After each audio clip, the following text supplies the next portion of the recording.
هذا شوف، هذا جمال ليو. شنو كسب؟ حنا غادي نشوفو شنو كسب هذا، نشوفو شنو كتب. بقى غادي شويه. ها هو هذا جمال. كان من المفروض أن يتظاهر في المغرب هذا الشعب بدلا من الهروب إلى أبناء الوطن الغالي.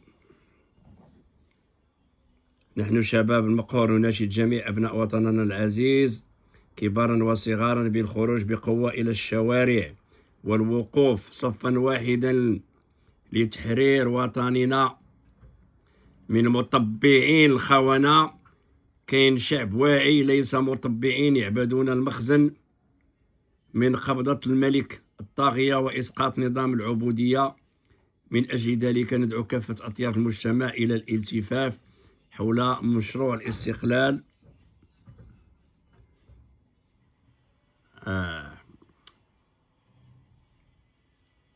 إسقاط نظام العبودية. ومن أجل ذلك ندعو كافة أطياف المجتمع إلى الاتفاق حول مشروع الاستقلال والنهضة الذي يتضمن إسقاط الحكم العلوي وبناء دولة ديمقراطية شعبية حرة مستقلة عن الاستعمار. نحن الشعب يستحق أن يعيش بكرامة وفي ظل الديمقراطية. يسقط نظام الملوك، يسقط نظام العبودية، يسقط الاستبداد. نعم للحرية، نعم للديمقراطية. هذا شكون هذا؟